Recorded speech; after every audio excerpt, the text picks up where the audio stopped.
Start by putting her in park, put the e-brake on. For my car, I need low profile ramps just to get a low profile jack underneath the car. Maybe you do too. Go Honda. Chock your wheels in the back. Start by jacking up the front of the car first at the front jack point, and you can get a little rubber protection thingy to protect your car and be nice to it. Don't be mean to your car so you don't mar it up on the bottom. You can look at the manual, but here's another angle of the front jacking point. It's right by that circle. It's about 1/3 underneath the front of the car. Once the car is on all four jack stands, I actually put the jack from the side, making contact with the car with a little bit of pressure as a backup safety measure in case one of the jack stands fails, just so I don't die. Anyways, once the front's jacked up, you want to go to the rear. This is the rear jacking point, that little piece of metal. Put your jack here and pump her up. Your car should be level, pretty much look like this.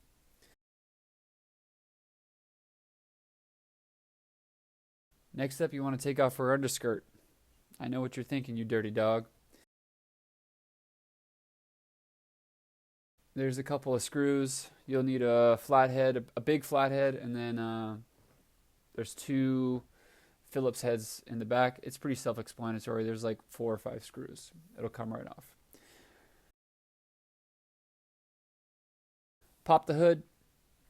Make sure you can take off the transmission fill cap. It's a really tight space. It's hard to reach, so if you need to use some long pliers, go for it. Also, you're probably going to need some tubing because even my long funnel couldn't fit to get to the fill hole. So get some tubing for your funnel, and make sure you get a baby funnel like me because that's all I had. It's not about size, doesn't always matter, okay? That's what I've been told. It's not about the size of the dog in the fight. It's about the size of the fight in the dog. You don't need to put anything on your ratchet, just stick it in. What did he say? This is actually me tightening it after I drained it. I couldn't film me opening it because it was tight as hell. And I filmed this whole thing like the movie Tenet, backwards like a time traveler, because I didn't realize it'd be a good idea to film this because I couldn't find any other videos on the internet about this model. This shit shoots right out, so make sure you hold your bucket or whatever you're going to catch the fluid with up close at first, and then once it kind of calms down, you can put it back on the ground.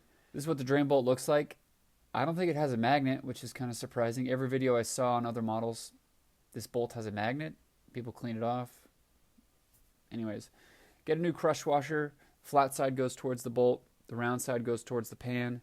The fluid that came out for me was light yellow. I have 28,000 miles on my car, which is kind of weird because the new fluid, the ATF DW1, which is what my manual says to use, is a cherry red color. It's weird because another common transmission fluid that Honda uses is the HCF2, which is actually a golden amber.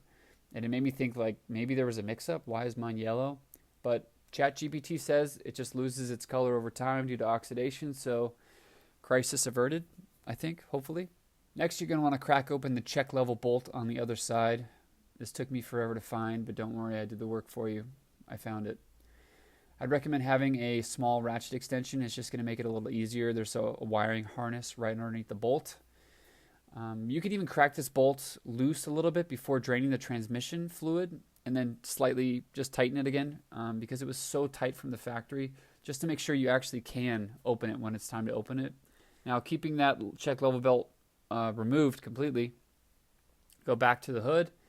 We're going to start filling up the transmission fluid. It's about 2.5 quarts. And no, this is not sped up. This is how fast I move.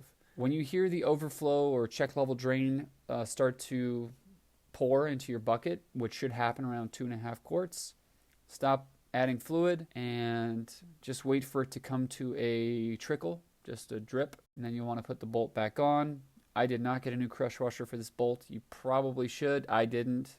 And then just make it snug, not super tight.